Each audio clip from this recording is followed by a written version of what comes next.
ഇപ്പം എല്ലാവർക്കും മൊബൈൽ ഫോണിൽ തന്നെ സ്റ്റോറേജസ് വരുന്നുണ്ട്. നമ്മളിപ്പോൾ അതിൽ തന്നെയാണ് കുറേ ഇഷ്യൂസ് വരുന്നത്. സാറ് നേരത്തെ പറഞ്ഞ പോലെ മറ്റൊരാളുടെ ഫോണ് തെഫ്റ്റ് കൊണ്ടുവരുന്നത് ഒരുപാട് ചെയ്യുന്നുണ്ട്. അപ്പോൾ അങ്ങനത്തെ എന്തെങ്കിലും എക്സ്പീരിയൻസ് ഉണ്ടോ സാറിൻ്റെ ഈ കമ്പനിയിലായിട്ട്?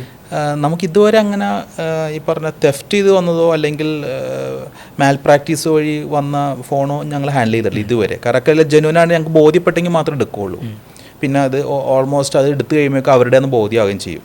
പക്ഷേ ഇത് പറഞ്ഞ് ഫലിപ്പിക്കുക എന്നുള്ളത് ഒരു എളുപ്പമുള്ള കാര്യമല്ല. കസ്റ്റമേഴ്സ് ഞങ്ങളെ ബോധ്യപ്പെടുത്തണമല്ലോ. മൊബൈൽ കേസ് മാത്രം ഉണ്ടത്. കാരണം അത് സൂക്ഷ്മത വേണം മൊബൈൽ കേസുകൾ ഹാൻഡിൽ ചെയ്യുമ്പോൾ. കാരണം പലതും സംഭവിക്കുക.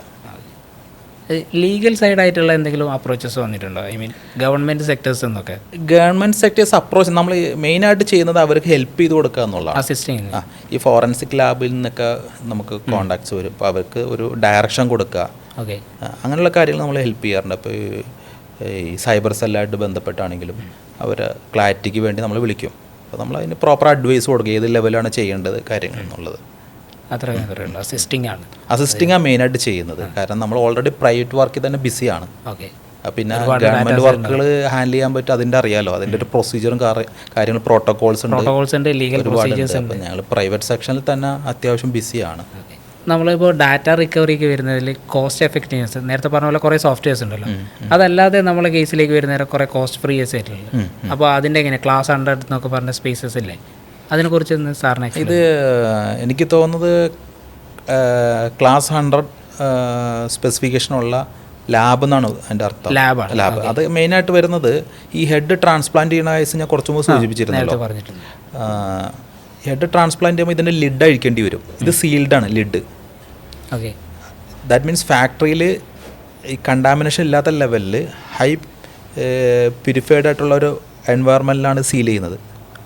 കംപ്ലീറ്റഡ് ആയിട്ടുള്ള റൂം. അതെ, അത് ഫിൽറ്ററിംഗ് ആണ്. അവിടുത്തെ എയർ മൊത്തം ഫിൽറ്ററിംഗ് ആയിരിക്കും. ഇപ്പോൾ സപ്പോസ് നമുക്കിപ്പോൾ ഈ റൂമിൽ പൊടിയുണ്ട് അല്ലേ, നമ്മൾ ചിലപ്പോൾ ഈ ടോർച്ച് ലൈറ്റ് അടിക്കുമ്പോൾ പൊടി കാണാമല്ലോ, ചെറിയ ചെറിയ ഡസ്റ്റ് പാർട്ടിക്കിൾസ്. ആ പൊടി മതി ഇതിൽ വീണിട്ട് സ്ക്രാച്ച് ആവലല്ല, ഈ സ്ക്രാച്ച് നമ്മൾ പറ്റി പിടിക്കും ഈ ഡസ്റ്റ്, then സ്പിൻ ചെയ്യുമല്ലോ കണക്ട് ചെയ്തിട്ട്, അപ്പോൾ സ്ക്രാച്ച് ആവും. അപ്പോൾ അത്രയും ഐസൊലേറ്റഡ് ആയിട്ടുള്ള റൂംസ് തന്നെ. ഐസൊലേഷൻ അല്ല, അത് ഫിൽറ്ററിംഗ് ടെക്നോളജി വേണം. ആ ഫിൽറ്ററിംഗ് ടെക്നോളജിനെയാണ് എയറിനെ പ്യൂരിഫൈ ചെയ്യുന്ന ടെക്നോളജിന് ക്ലാസ് 100 സ്പെസിഫിക്കേഷൻ. ലാമിനാർ ഫ്ലോ എന്ന് പറയും. അതായത് സ്റ്റഡി ആയിട്ട് പ്യൂരിഫൈഡ് എയർ ഇങ്ങനെ ലാമിനാറായിട്ട് അടിച്ചുകൊണ്ടിരിക്കും. ആ എൻവയോൺമെൻറ്റിലാണ് ഇത് അഴിക്കാൻ പാടുള്ളൂ. അങ്ങനെയുള്ള ഫെസിലിറ്റിയുള്ള ലാബിലാണ് ഇത് ഓപ്പൺ ചെയ്യാൻ പാടുള്ളൂ. പക്ഷെ പല കസ്റ്റമേഴ്സിന് അതിനെക്കുറിച്ച് അറിയില്ല. കാരണം എല്ലാവരും ഒരു ലെസ് കോസ്റ്റ് ഉള്ള സ്ഥലത്ത് അപ്രോച്ച് ചെയ്യുന്നേരം ഇതേപോലെയുള്ള കാര്യങ്ങൾ ശ്രദ്ധിക്കാറില്ല. കാരണം അത് ഇൻവെസ്റ്റ്മെൻ്റ് ഉള്ള പാർട്ടാണല്ലോ. ഈ ലാമിനാർ ഫ്ലോർ ബെഞ്ചായാലും ക്ലാസ് 100 റൂം മൊത്തം ഫെസിലിറ്റി ചെയ്യുന്നത് നല്ല എക്സ്പെൻസീവ് വരും. അതുകൂടാതെ ഇപ്പോഴത്തെ ഡാറ്റ റിക്കവറി എക്യുപ്മെൻറ്റ് വെരി എക്സ്പെൻസീവാണ്. സോഫ്റ്റ്വെയർസ് ആയാലും ഹാർഡ്വെയർ അഡാപ്റ്റേഴ്സ് ഒക്കെ ആയാലും വളരെ എക്സ്പെൻസീവാണ്. അപ്പോൾ അതെല്ലാ ഫെസിലിറ്റിയുള്ള ലാബുകളിൽ പോയാലേ പ്രോപ്പർ റിസൾട്ട് കിട്ടുള്ളൂ. നമുക്ക് എക്സാക്റ്റ് ആയിട്ടുള്ള ഡാറ്റ റിക്കവറി കംപ്ലീറ്റ് ആയിട്ട്. അതെ. കാരണം ഈ അപ് ടു ഡേറ്റ് ആയിരിക്കണം നമ്മൾ ടെക്നോളജി അനുസരിച്ച്. ആ ലാബും അപ് ടു ഡേറ്റ് ആയിരിക്കണം. പുതിയ ടെക്നോളജി. സാർ നേരത്തെ പറഞ്ഞ പോലെ ഹാർഡ് ഡിസ്കിൻ്റെ 2 കേസുകളിൽ വരുന്നത്. അതെ. ഇതുപോലുള്ള കാര്യങ്ങളിൽ എപ്പോഴും അപ്ഡേറ്റ് ആയിരിക്കണം. അപ്പോൾ ഇതുപോലുള്ള ലാബ്സ് എങ്ങനെയാണെന്നുള്ളത് കോമൺ യൂസേഴ്സിന് അറിയില്ലല്ലോ. അവർ സാധാരണ ഇപ്പം നേരത്തെ പറഞ്ഞ പോലെ നമ്മൾ കുറേ സോഫ്റ്റ്വെയർസ് ഉണ്ട്, ഇതൊക്കെ യൂസ് ചെയ്തിട്ടാണ് വരുന്നത്. അപ്പോൾ സാറിന് എങ്ങനെയാണ് സജസ്റ്റ് ചെയ്യാൻ പറ്റും ഇങ്ങനത്തെ ലാബ്സിൻ്റെ കാര്യങ്ങൾ? മെയിനായിട്ട് അവരുടെ എക്സ്പീരിയൻസ് നോക്കുക. പിന്നെ എത്ര വർഷമായിട്ട് അവരുടെ ഫീൽഡിൽ ഉണ്ടെന്നുള്ളത് പ്രധാന ഘടകമാണത്. പിന്നെ അപ് ടു ഡേറ്റ് ആണോ, equipment level up to date ആണോ, പുതിയ എക്യുപ്മെൻറ്റ്സ്, ഇതൊക്കെ വളരെ നിർണായകമായ കാര്യങ്ങൾ തന്നെയാണത്. ഡാറ്റ പ്രൈവസിക്ക്. അതെ. ഇപ്പം നമ്മൾ ഡാറ്റയാണല്ലോ എല്ലാം ഇമ്പോർട്ടൻ്റ് ആണ്. അപ്പോൾ ആ ഡാറ്റ നമ്മളത് സീരിയസ് ആയിട്ട് ചിന്തിക്കണം, എവിടെ കൊടുക്കണം എന്നുള്ളത്. കാരണം ഒരിക്കലും സപ്പോസ് ഒരു മുറിവൈദ്യൻ്റെ അടുത്ത് ചെന്ന് പെട്ട് കഴിഞ്ഞാൽ എന്താ സംഭവിക്കുന്നത് അറിയാമല്ലോ. യഥാർത്ഥ ഡോക്ടറിൻ്റെ അടുത്ത് വരുമ്പോൾ ഒരു അവശതയായിട്ടുണ്ടാവും അല്ലേ. പിന്നെ മുറിവൈദ്യൻ ശരിയാക്കിയത് ആദ്യം ശരിയാക്കിയിട്ടാണ് ഒറിജിനൽ കംപ്ലയിൻറ്റ് കണ്ടുപിടിക്കാൻ. അതെ. ഇപ്പോൾ സപ്പോസ് എൻ്റെ അടുത്ത് വരുന്നു, ഇതിൻ്റെ ഇടയ്ക്ക് ഒരാൾ ട്രൈ ചെയ്തിട്ടുണ്ടെന്ന് വിചാരിക്കുക, ഇതിൻ്റെ ഒറിജിനൽ പ്രോബ്ലം നഷ്ടപ്പെട്ടിട്ടുണ്ടാവും. എന്താണ് ഒറിജിനൽ കംപ്ലയിൻ്റ് എന്നുള്ളത് നമുക്ക് തിരിച്ചറിയാൻ പറ്റാത്ത അവസ്ഥയിലേക്കും വരാം. അപ്പോൾ ആദ്യം നമ്മൾ കണ്ടുപിടിക്കേണ്ടത് ഈ ഇടയിലുള്ള ആൾ എന്ത് ചെയ്താണ് കണ്ടുപിടിക്കേണ്ടത്. അതിനാണ് മറ്റുള്ള എത്താൻ പറ്റുള്ളൂ. അപ്പോൾ കോസ്റ്റ് കൂടിയില്ലേ, ഞങ്ങളെ സംബന്ധിച്ച് ട്രബിൾ കൂടിയില്ലേ, അതിനെടുക്കുന്ന സമയം കൂടി. കിട്ടാതെ വരാം, ഡാറ്റ കിട്ടാതെയും വരാം. ഇടയിൽ കയറി എന്തൊക്കെ ചെയ്യുന്നു പറയാൻ പറ്റില്ലല്ലോ. കാരണം കോസ്റ്റ് എഫക്റ്റീവ്നെസ്സിന് വേണ്ടിയിട്ട് ചിലപ്പോൾ അവരായിട്ട് കമ്മ്യൂണിക്കേഷനുള്ള എന്തെങ്കിലും ഒരു IT ആയിട്ട് ബന്ധപ്പെട്ട ഒരാളായിരിക്കും ഏൽപ്പിക്കുന്നത്. അപ്പോൾ അവരവരുടെ നോളജ് വെച്ച് ചെയ്യുമല്ലോ സ്വാഭാവികമായിട്ട്. പ്രത്യേകിച്ച് ഈ വാട്സാപ്പ് യൂണിവേഴ്സിറ്റി, യൂട്യൂബ് യൂണിവേഴ്സിറ്റിയൊക്കെ ഉള്ളപ്പോൾ അതിൽ നോക്കി ചെയ്യാൻ എല്ലാവരും ശ്രമിക്കും അല്ലേ? സ്വാഭാവികമാണത്, അങ്ങനെയാണല്ലോ ശ്രദ്ധിക്കുന്നത്. സ്വാഭാവികമാണത്. അത് എനിക്ക് തോന്നുന്നു കുറച്ച് ശ്രദ്ധിക്കേണ്ട കാര്യങ്ങളാണ്, ഡാറ്റ അത്ര ഇമ്പോർട്ടൻ്റ് ആണെങ്കിൽ. സാർ, ഇപ്പോൾ സാധാരണ രീതിക്ക് ഹാർഡ് ഡിസ്കൊക്കെ ഹാൻഡിൽ ചെയ്യുന്ന കുറേ ഇൻപ്രോപ്പറായിട്ടാണ്. അതായത് പെട്ടെന്ന് നമ്മൾ ഇജക്റ്റ് ചെയ്യാണ്ട് പ്ലഗ് ഔട്ട് ചെയ്യുന്ന കാര്യങ്ങൾ, അങ്ങനത്തെ കുറേ ഇഷ്യൂസ് ഉണ്ടല്ലോ. അതുകൊണ്ട് ഡാറ്റ ലോസ് സംഭവിക്കുന്നുണ്ട്. പലരും പല രീതിയിലാണ് ഹാർഡ് ഡിസ്ക് അല്ലെങ്കിൽ പെൻ ഡ്രൈവ്, മെമ്മറി കാർഡുകളൊക്കെ യൂസ് ചെയ്യുന്നത്. അതൊക്കെ എത്രത്തോളം ഹാംഫുൾ ആണ് ഡാറ്റ റിക്കവറിയിൽ? അത് നമുക്ക് ലോജിക്കൽ കറപ്ഷന് ചാൻസ് കൂടുതലാണ്. ഫിസിക്കലി ആവണമെന്നില്ല, ലോജിക്കൽ. അതായത് ഫയൽ സിസ്റ്റം ലെവൽ ഡാമേജ് വരാം.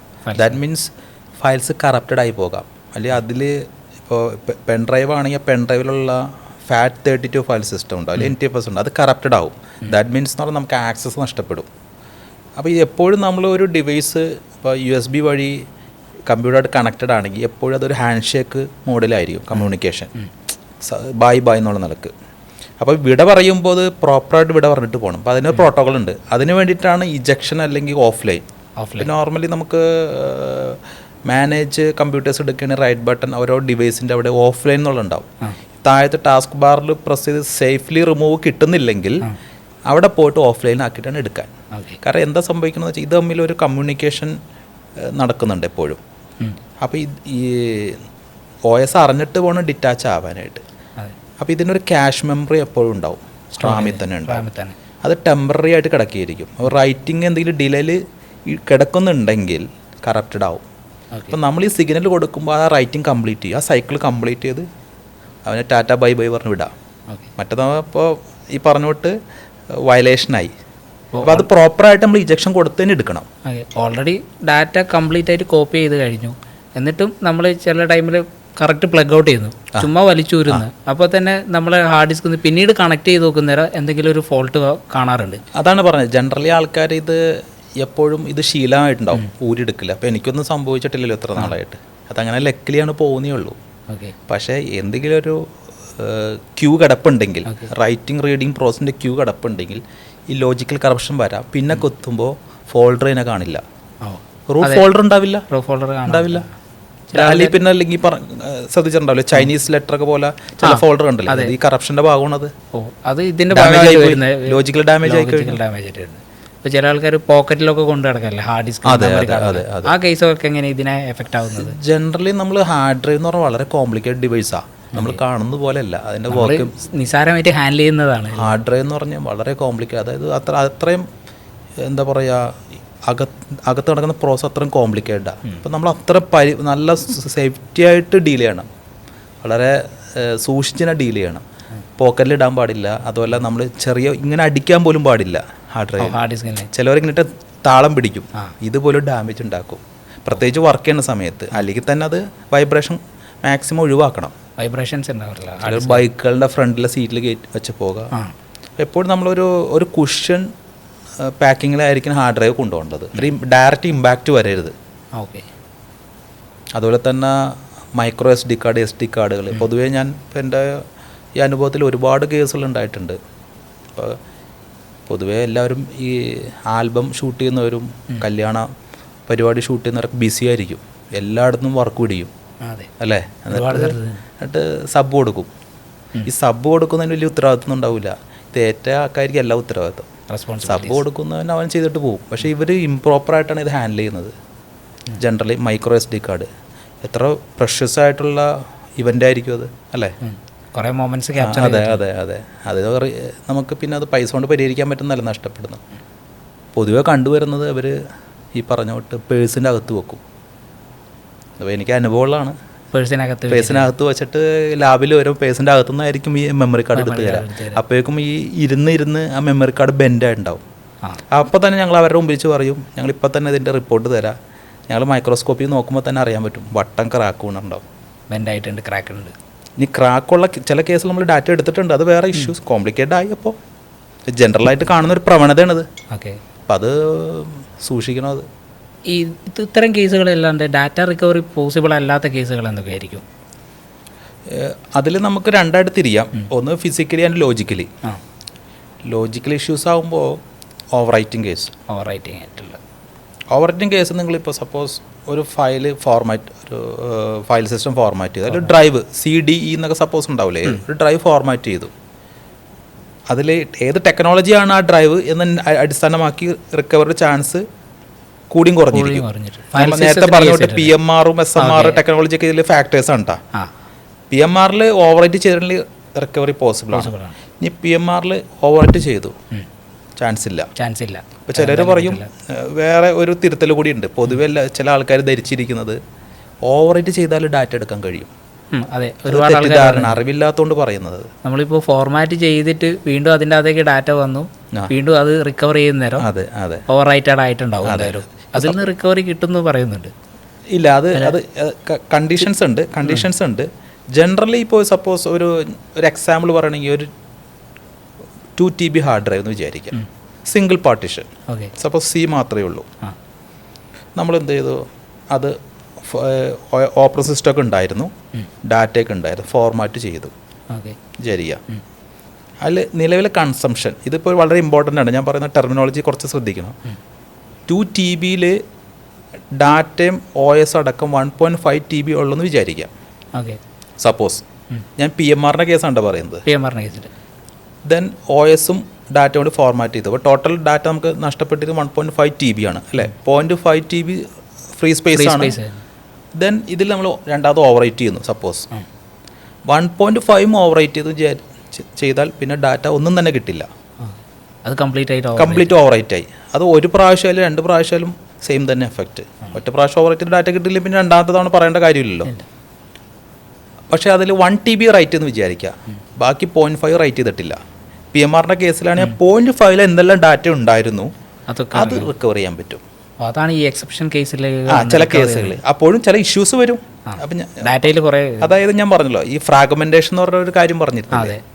ഒരു ഫയലിൻ്റെ പീസുകൾ ഒരു സ്ഥലത്ത് തന്നെ ആകണം നിർബന്ധമില്ല, പല സ്ഥലത്തായിട്ട് സ്റ്റോർ ആയിട്ടുണ്ടാവും. അപ്പം ഈ ബാക്കി വരുന്ന 0.5 TB കുറച്ച് ഭാഗങ്ങളാണ്, അതിൻ്റെ ഒരു ഭാഗം ചിലപ്പോൾ ഇവിടെ ആയിരിക്കും.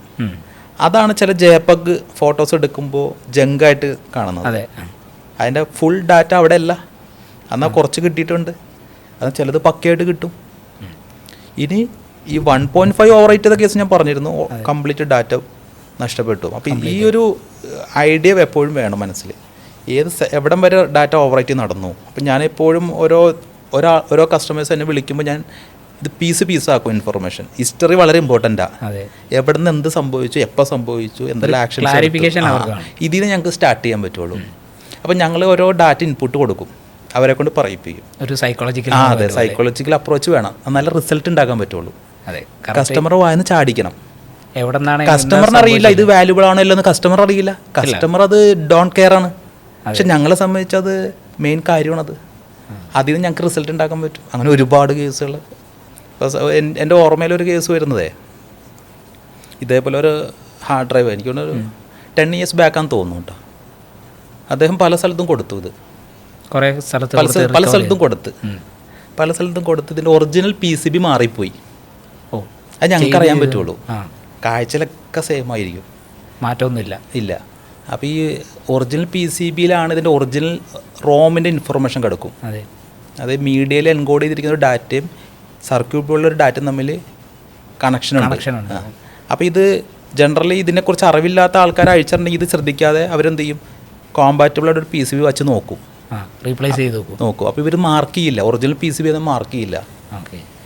അങ്ങനെ ഇത് 4-5 സ്ഥലത്ത് മാറി എൻ്റെ അടുത്ത് വന്നത്. പക്ഷെ ഞങ്ങൾക്കിത് ട്രേസ് ചെയ്ത് എടുക്കേണ്ടി വന്ന്, എവിടെ നിന്ന് നഷ്ടപ്പെട്ടെന്ന് അതിന് ക്ലയൻറ്റിനെ കൊണ്ട് ചോദിച്ച് ഓരോ സ്ഥലത്തും പോയി. അവർക്കും ഈഗോ വർക്കൗട്ട് ചെയ്യരുതല്ലോ. ആദ്യം നോക്കിയ ഹാർഡ്വെയർ എഞ്ചിനീയറിനോ ലാബുകാർക്ക് ഈഗോ വർക്കൗട്ട് ചെയ്യരുത്. ഞങ്ങളായിട്ട് മാറ്റിയെന്നുള്ള ഫീലും വരാത്ത ലെവല്, ഇലക്കും മുള്ളിനും കേടില്ലാത്ത ലെവലിൽ അത് എടുക്കണം, പുറത്തെടുക്കണം. അങ്ങനെ സാധനം എത്തിച്ച് ഡാറ്റ എടുത്തു. അപ്പോൾ പുള്ളിക്ക് വിശ്വസിക്കാൻ പറ്റിയില്ല. അപ്പം ഇങ്ങനെ ഒരു സൈക്കോളജിക്കൽ അപ്രോച്ച് കൂടി ഞങ്ങൾ അഡാപ്റ്റ് ചെയ്യണം. അതൊരു ഇമ്പോർട്ടൻറ്റ് കാര്യം, എന്നാലും റിസൾട്ട് ഉണ്ടാക്കാൻ പറ്റുള്ളൂ. ബ്ലൈൻഡായിട്ട് ഒരു കേസ് വന്ന് പിടിക്കുക പറ്റില്ല, പോസിബിൾ അല്ല. റൂട്ട് കോസ് അല്ലെങ്കിൽ സോഴ്സ് എവിടെ നിന്നാണ് അറിഞ്ഞിരിക്കണം. അതെ, അതെന്നാലും നമുക്ക് പ്രോപ്പറായിട്ട് ഡയഗ്നോസ് ചെയ്യാൻ പറ്റുള്ളൂ. ഒരു ഡോക്ടർ ഇപ്പോൾ ശരിയായിട്ട് മനസ്സിലാക്കണേ അവൻ്റെ ഹിസ്റ്ററി ഇങ്ങനെ കുറേ കാര്യങ്ങൾ പഠിക്കണ്ടേ, എവിടെയാണ് പ്രോബ്ലം എന്നുള്ള രീതിയിൽ. അത് ഒരുപാട് കേസുകൾ വന്നിട്ടുണ്ട്. ക്ലയൻറ്റ് ചിലപ്പോൾ നിസ്സാരം എന്ന് കരുതിയ കാര്യങ്ങൾ വലിയ കാര്യമായിരിക്കും ഞങ്ങളെ സംബന്ധിച്ച്. നമ്മൾക്ക് അത് കുറച്ച് ഇമ്പോർട്ടൻ്റ്. എന്നാലേ ഞങ്ങൾക്കത് കറക്റ്റ് അതിൻ്റെ വടി സെറ്റ് ചെയ്യാൻ പറ്റുള്ളൂ. ദെൻ ഫിസിക്കലി എന്ന് പറയുമ്പോൾ പ്ലേറ്റർ ഡാമേജാണ് മെയിനായിട്ട് പ്ലേറ്ററിന് വന്നിരിക്കുന്ന ഡാമേജ് സിവിയർ ആണെങ്കിൽ ഡാറ്റ റിക്കവറി ഇമ്പോസിബിൾ ആണ്. ചില എക്സെപ്ഷണൽ കേസ് നമുക്ക് ചില പാർട്ടുകൾ എടുക്കാൻ പറ്റും എന്നല്ലാണ്ട് ഫുൾ റിക്കവറി പോസിബിൾ അല്ല. ഇപ്പോൾ ഈ പ്ലേറ്ററിനുള്ള ഡാമേജ് ഏതൊക്കെ തരത്തിലാണ് വരുന്നത്? അത് നേരത്തെ പറഞ്ഞില്ലേ, ഹെഡ് ക്രാഷ് ചെയ്ത്. ഇപ്പോൾ ഹെഡ് ഇപ്പോൾ നോർമലി ഇത് 5400 RPM കറങ്ങുന്നു അല്ലേ പ്ലേറ്റർ. ഹെഡ് എപ്പോഴും പാർക്കിംഗ് ലിഡിലായിരിക്കും, പാർക്കിംഗ് സ്പേസ് ഉണ്ടാവും. വണ്ടി കാർ പാർക്ക് ചെയ്യുന്നോട്ട് ഈ ഹെഡ് എപ്പോഴും വേറെ സ്ഥലത്ത് പൊസിഷൻ ചെയ്തിരിക്കുക. ഇതൊരു പ്രത്യേക ഒരു ആക്സലേഷൻ ആയിക്കഴിഞ്ഞാൽ മാത്രമേ ഇവൻ ഇവിടെ നിന്ന് വിടുള്ളൂ, ഇതിൻ്റെ മേലെ കൂടി ഫ്ലോട്ട് ചെയ്യുള്ളൂ. ഫ്ലോട്ടിംഗ് ആണ് കേട്ടോ, ടച്ചിങ് അല്ല. എന്തെങ്കിലും കാരണവശാൽ ഈ ഹെഡിന് പ്രത്യേകിച്ച് ആമിന് എന്തെങ്കിലും തകരാറുള്ളോ അല്ലെങ്കിൽ വൈബ്രേഷൻസോ കൊണ്ടോ ഈ ഹെഡ് നമ്മൾ ടച്ച് ചെയ്യും. ആ ടച്ച് ചെയ്യുന്ന സമയത്ത് ഹൈ സ്പീഡ് കറങ്ങിക്കൊണ്ടിരിക്കില്ലേ, സ്ക്രാച്ചസ് ഫോം ചെയ്യും. സിവിയർ സ്ക്രാച്ചസ് ആണെങ്കിൽ ഇപ്പോൾ നമുക്ക് മൾട്ടിപ്പിൾ ലെയർ ഉണ്ടാവുമല്ലോ പ്ലേറ്റർ, ബോട്ടം സൈഡും ഉണ്ടാവും ടോപ്പ് സൈഡും ഉണ്ടാവും. ചില കേസുകളിൽ ടോപ്പ് ലെയറിലായിരിക്കും സ്ക്രാച്ച് വരാം, ചില കേസിൽ ബോട്ടം സൈഡിലായിരിക്കും സ്ക്രാച്ച് വരാം. ചില കേസിൽ പാർഷ്യൽ റിക്കവറി പോസിബിൾ ആണ്, ഏത് സ്ക്രാച്ച് ഇല്ലാത്ത ഭാഗം. പക്ഷെ കോംപ്ലിക്കേറ്റഡ് ആണ്, ടൈം കൺസ്യൂമിങ് ആണ്, എക്സ്പെൻസീവ് ആണ്. അത്ര ഇമ്പോർട്ടൻ്റ് ആണെങ്കിൽ മാത്രമേ നമ്മൾ അതിന് മുതിരുള്ളൂ. ഒരുപാട് ടൈം കൺസ്യൂം സ്ക്രാച്ചഡ് ആയിട്ടുള്ള കേസുകൾ. അതുപോലെ തന്നെയാണ് ഹെഡ് ക്രാഷ് പോലെ തന്നെയാണ് ഞാൻ നേരത്തെ പറഞ്ഞ ഓപ്പൺ കണ്ടീഷൻ, ഓപ്പൺ ചെയ്ത് കണ്ടാമിനേഷൻ വരില്ലേ, ഡസ്റ്റ് പാർട്ടിക്കിൾസ്, ആ കേസിലും സ്ക്രാച്ച് വരാം. ഇപ്പം നേരത്തെ സാർ പറഞ്ഞ ഓവർ ഡേറ്റും ഇതുപോലുള്ള കേസിൽ നമ്മൾ ഒരുപാട് ഡിസ്കസ് ചെയ്തൊരു കാരണം ഈ സോഫ്റ്റ്വെയർസ് യൂസ് ചെയ്യുന്നത്. ആ കേസ് ഒന്ന് പറയാമോ? എത്രത്തോളം സോഫ്റ്റ്വെയർസ് ഉണ്ടല്ലോ, ഡിസ്ക് ഡ്രില്ല് അല്ലെങ്കിൽ ഡോക്ടർ ഫോണ്, ഇതുപോലുള്ള സോഫ്റ്റ്വെയർസ് യൂസ് ചെയ്യുന്നത് എത്രത്തോളം നല്ലതാണ്, അല്ലെങ്കിൽ അത് കറക്റ്റ് വേ ആണ്? ഞാൻ മൊബൈലിൻ്റെ ടെക്നോളജി പറഞ്ഞു. ഒരു സംഭവം ഡിലീറ്റ് ചെയ്ത് കഴിഞ്ഞാൽ അതിൻ്റെ ബാക്കിൽ ട്രിം ആക്ഷൻ നടന്നുകൊണ്ടിരിക്കുകയാണ് അല്ലേ. ഡിലീറ്റ് എന്നുള്ള കമാൻഡ് പോയി OS ആൻഡ്രോയിഡ് മെമ്മറിക്ക് കൊടുത്തു കഴിഞ്ഞു, മെമ്മറിയുടെ എൻജിൻ അത് വർക്ക് ചെയ്തുകൊണ്ടിരിക്കുകയാണ്. ഈ കൂട്ടത്തിൽ നമ്മൾ വേറെ സോഫ്റ്റ്വെയർ ഇൻസ്റ്റാൾ ചെയ്യുമ്പോൾ ഓവറൈറ്റ് നടക്കുകയാണ്. അപ്പോൾ നമ്മൾ ഉദ്ദേശിക്കുന്ന ഏരിയയിൽ ആകാതിരിക്കാം ആ ഡാറ്റ പോകുന്നത്. ഇതൊക്കെ നമുക്ക് പ്രഡിക്റ്റ് ചെയ്യാൻ പറ്റില്ല. അപ്പോൾ ഡാറ്റ ഇമ്പോർട്ടൻ്റ് ആണെങ്കിൽ ഒരു സോഫ്റ്റ്വെയർ ഇൻസ്റ്റാൾ ചെയ്യാൻ പാടില്ല. ഇതുപോലുള്ള സോഫ്റ്റ്വെയർ ഒന്നും ചെയ്യാൻ പാടില്ല. ഉടനെ തന്നെ മൊബൈൽ ഫോൺ ഓഫ് ചെയ്യുക. ഓഫ് ചെയ്താണ് ഡാറ്റ ഇമ്പോർട്ടൻ്റ് ആണെങ്കിൽ ഓഫ് ചെയ്യുക, വേറെ ഒന്നും ഫങ്ഷൻസ് വർക്ക് ചെയ്യുക ഇല്ല. നമുക്ക് ഡാറ്റ ഇമ്പോർട്ടൻ്റ് ആണെങ്കിൽ, ഇനിയിപ്പോൾ അത്രയും ഇമ്പോർട്ടൻ്റ് പലരും പല തേർഡ് പാർട്ടി ആപ്ലിക്കേഷൻ റൺ ചെയ്ത് നോക്കും. എന്തായാലും ഗൂഗിൾ പ്ലേ സ്റ്റോറിൽ കയറുമ്പോൾ ഡൗൺലോഡ് ചെയ്യുമ്പോൾ ഓവറേറ്റ് നടക്കുകയുള്ളൂ മെമ്മറി ഏരിയയിൽ. ഇത് മെമ്മറി സ്റ്റോർ ചെയ്യാൻ, ഈ ഡാറ്റ സ്റ്റോർ ചെയ്യാനായിട്ടൊരു മെമ്മറി വേണ്ടേ? അപ്പോൾ ഈ ഫ്രീ സ്പേസിലല്ലേ റൈറ്റ് ആവുള്ളൂ. അവിടെയാണ് നമ്മുടെ ഡാറ്റ എങ്കിൽ അത് പോയില്ലേ. അപ്പോൾ അതൊന്നും പ്രഡിക്റ്റബിൾ അല്ല. അപ്പോൾ ആൾക്കാർ ജസ്റ്റ് യൂട്യൂബിലും ഗൂഗിളിലും കണ്ട് ചെയ്യുന്നേ ഉള്ളൂ. അതുകൊണ്ട് കാര്യമായിട്ട് ദോഷവും ഉണ്ടാകുന്നുള്ളൂ. ഡാറ്റ ഇമ്പോർട്ടൻ്റ് ആണെങ്കിൽ നഷ്ടപ്പെടാനുള്ള സാധ്യത കൂടുതലാണത്. നമ്മൾ ചെയ്യുന്ന ഓഫ്ലൈൻ മെത്തേഡുകളാണ്, അതായത് റീഡ് ഓൺലി മെത്തേഡുകളാണ് ഞങ്ങൾ ഉപയോഗിക്കുന്നത്. നിലവിൽ ആ ചിപ്പുകളിൽ ഡാറ്റ റൈറ്റിംഗ് ഇല്ലാത്ത വഴികളാണ് നമ്മൾ ഉപയോഗിക്കുന്നത്. ഇപ്പോൾ നമ്മളിപ്പോൾ മൊബൈൽ ഫോണൊക്കെ എക്സ്ചേഞ്ച് ചെയ്യുന്ന അല്ലെങ്കിൽ കമ്പ്യൂട്ടറൊക്കെ മറ്റൊരാൾക്ക് കൊടുക്കുന്നത്, സെക്കൻഡ് ഹാൻഡ് പുതിയ അപ്ഗ്രേഡേഷനൊക്കെ ചെയ്ത്, അപ്പോൾ അതിൽ നമ്മളെ ഡാറ്റാസ് ഒരുപാട് യൂസ് ചെയ്തിട്ടുണ്ടാവും. അപ്പോൾ അങ്ങനെ ഒരാൾക്ക് കൊടുക്കുന്നേരം നമ്മളെ ഡാറ്റയ്ക്ക് പ്രൈവസി ഉണ്ടാകുമോ? അത് എത്രത്തോളം എൻഷുർ ചെയ്യാൻ പറ്റും? ജനറലി നമ്മളിപ്പോൾ ഒരു മൊബൈൽ ഫോണോ ഹാർഡ് ഡ്രൈവോ കൊടുക്കുകയാണെങ്കിൽ അത് വൈപ്പ് ചെയ്തിട്ട് കൊടുക്കണം. കംപ്ലീറ്റ് വൈപ്പ് ചെയ്തിട്ട് കൊടുക്കലാണത് ശരിയായ പ്രാക്ടീസ്. കാരണം കിട്ടുന്നതിന് ഏത് രീതിയിൽ അത് ഉപയോഗപ്പെടുത്തും നമുക്ക് പറയാൻ പറ്റില്ല. കാരണം ഈ കാലഘട്ടം അങ്ങനെയാണല്ലോ. അത് PC ആയിക്കോട്ടെ, PCയിൽ പല പേഴ്സണൽ മാറ്റേഴ്സ് കീപ്പ് ചെയ്തിട്ടുണ്ടാവും. പക്ഷെ അത് കൊടുക്കുമ്പോൾ ഡിലീറ്റ് ചെയ്തിട്ട് കൊടുക്കും. ഡിലീറ്റ് ചെയ്തുകൊണ്ട് ആയില്ല. അവർ കുറച്ചുകൂടി സമയം സ്പെൻഡ് ചെയ്യുകയാണെങ്കിൽ വളരെ ഈസി മെത്തേഡ് ഞാൻ പറഞ്ഞുതരാം. ഈ വൈപ്പിംഗ് എന്നൊക്കെ പറയുമ്പോൾ ആൾക്കാർക്ക് പേടിയാവും. വൈപ്പിംഗ് എന്താണെന്നൊക്കെ. മൊബൈൽ വൈപ്പിംഗ് ഓൾറെഡി ഇൻബിൽട്ടാണ് അല്ലേ. ഈ പറഞ്ഞോട്ട് ഫാക്ടറി സെറ്റ് ചെയ്യുമ്പോൾ തന്നെ വൈപ്പ് വരും. അത് സഫീഷ്യൻ്റ് ആണ്, നോർമലി സഫീഷ്യൻ്റ് ആണ്. പക്ഷേ PC-യുടെ കേസിൽ അത് സഫീഷ്യൻ്റ് അല്ല. അപ്പോൾ PC-യിൽ ചെയ്യേണ്ടത് വൈപ്പിംഗ് എന്ന് പറയുന്നത് ഈ പറഞ്ഞോട്ട് ഒരു പ്രത്യേക പാറ്റേൺ അങ്ങോട്ട് അടിക്കാമെന്നാണ് എല്ലാ സെക്ടറിലും. അതിന് ഏറ്റവും എളുപ്പമുള്ള വഴി എന്ന് പറഞ്ഞാൽ അവർക്കത് ചെയ്യാൻ പറ്റുന്നില്ലെങ്കിൽ ഫോർമാറ്റ് ചെയ്ത ശേഷം ഡ്രൈവിൽ വെച്ച് ഫോർമാറ്റ് ചെയ്ത ശേഷം സിനിമകളുണ്ടല്ലോ, സിനിമകളാണ് ഫില്ല് ചെയ്യുക. കുറേ എല്ലാ സിനിമകളും വീണ്ടും വീണ്ടും റിപ്പീറ്റഡ് ആയിട്ട് കോപ്പി ചെയ്ത് ആണ്ട് ഫുൾ ഫില്ല് ചെയ്ത് കളയാം. അപ്പോൾ ഓവർ റൈറ്റിംഗ് ആയില്ലേ. പിന്നെ സിനിമ കിട്ടുള്ളൂ, സിനിമ കിട്ടിക്കോട്ടെ. ബാക്കപ്പ് ചെയ്യുന്നേരം ആദ്യം വരുന്നത് സിനിമകളായി. പിന്നെ വേറെ ഒന്നും കിട്ടില്ല. അതാണ് നമ്മുടെ ഫില്ല് ചെയ്യണം. അപ്പോൾ 2 TB ഡ്രൈവ് ആണ്, 2 TB തീരുന്ന വരെ സിനിമകൾ അതിൻ്റെ കോപ്പി അടിച്ചാലും മതി.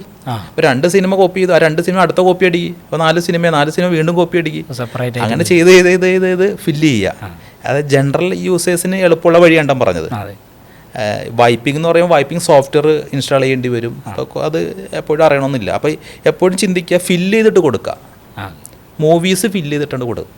അപ്പോൾ ഒന്നും ചെയ്യാൻ പറ്റില്ല, അത്രയും ലാർജ് സ്റ്റോറേജ് സ്പേസ് ഉള്ളതുകൊണ്ട്. അതെ. അല്ലെങ്കിൽ പിന്നെ കളയാനാണെങ്കിൽ ഹാർഡ് ഡിസ്ക് വെച്ച് ബാക്കി കൊടുക്കാനാണെങ്കിൽ വിഷയമില്ല. ഹാർഡ് ഡിസ്ക് നമ്മുടെ കയ്യിൽ തന്നെ വെക്കാം, ബാക്കി കൊടുക്കാം, അങ്ങനെ വിഷയമില്ല. പിന്നെ ഹാർഡ് ഡിസ്ക് നശിപ്പിച്ച് കളയാനാണ് ചിറ്റി വെച്ച് അടിച്ചാൽ മതി. മീഡിയ ഭാഗം ഫിസിക്കൽ കംപ്ലീറ്റഡ്. അതെ, മീഡിയ ഭാഗം അടിച്ച് കളയണം. പിന്നെ വേറെ ഒന്നും ചെയ്യാൻ പറ്റില്ല, റിക്കവറി പോസിബിൾ അല്ല. മീഡിയ ഭാഗത്തിൽ കംപ്ലീറ്റ് ആയിട്ട് ഫിസിക്കൽ ഡാമേജ് വന്നാൽ റിക്കവറി പോസിബിൾ അല്ല. ഞാൻ പറഞ്ഞില്ല, പ്ലേറ്റർ ഇമ്പോർട്ടൻ്റ് ആണല്ലോ. പ്ലേറ്ററിന് ബെൻഡോ നേരത്തെ പറഞ്ഞിട്ട് ഫയർ വന്നിട്ട് പ്ലേറ്ററിന് ഡാമേജ് എങ്കിൽ ബേണായി ബെൻഡായി റിക്കവറി പോസിബിൾ അല്ല. ഈ ബേൺ ആയിട്ട് കേസ് നമ്മൾ ഡിസ്കസ് ചെയ്തല്ലോ. അപ്പോൾ പാർഷ്യലി ഡാമേജ് ആയിരുന്നാലും നമുക്ക് റിക്കവറിയിൽ കുറച്ച് കാര്യങ്ങൾ മാത്രമേ കിട്ടൂ. നേരത്തെ പറഞ്ഞ പോലെ പല സ്ഥലത്ത് സ്റ്റോർ ചെയ്ത് വെച്ചല്ലേ, അത് മാത്രമേ പോസിബിൾ ആവുന്നുള്ളൂ. ഒന്നുകൂടി വ്യക്തമാവും, എനിക്ക് ക്ലിയർ ആയില്ല. ബേൺ ചെയ്തിട്ടുണ്ടാവുന്ന ഹാർഡ് ഡിസ്ക് ഉണ്ടല്ലോ, അതൊരു ഫിസിക്കൽ ഡാമേജ് ആണ്. ഫിസിക്കൽ ഡാമേജ് 2 ഭാഗമുണ്ട് അപ്പോഴും. മീഡിയ ഭാഗവും PCB ഭാഗവും.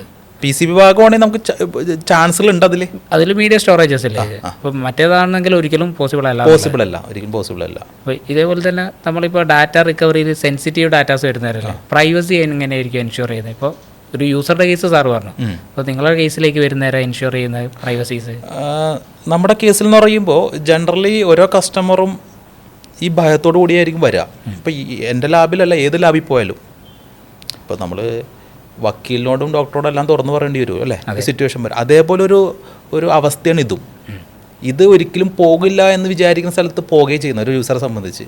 പക്ഷെ അവൻ്റെ ഡാറ്റ മുഴുവൻ വേറെ ആളുടെ കയ്യിലെത്തുകയാണ് അല്ലേ, ഒരു അവസ്ഥയാണ്. അത് ഞങ്ങൾ മനസ്സിലാക്കുന്നു. അപ്പം ഞങ്ങൾ ആദ്യം അതിന് ഒരു ചെറിയ കൗൺസിലിംഗ് കൊടുക്കും.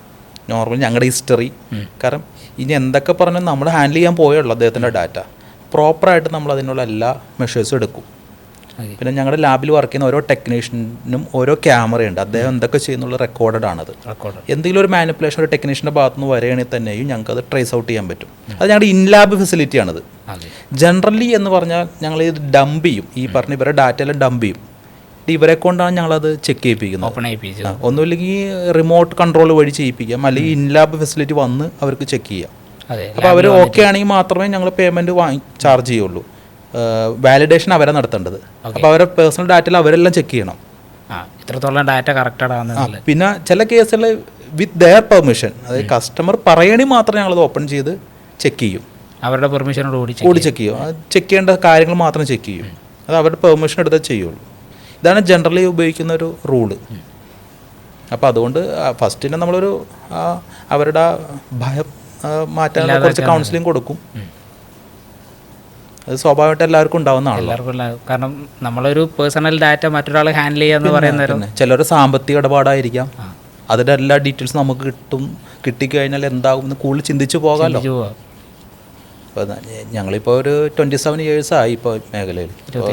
അത്രയും കസ്റ്റമേഴ്സ് നമ്മൾ ഡീൽ ചെയ്ത് നമുക്കറിയാം അത് എത്രത്തോളം അത് ഇമ്പോർട്ടൻ്റ് ആണ് പ്രൈവസി എന്ന് പറയുന്നത്. അപ്പോൾ അതിനെ ഞങ്ങൾ കൂടുതൽ ഇമ്പോർട്ടൻസ് കൊടുക്കുന്നു. പ്രൈവസിയാണ് കൂടുതൽ.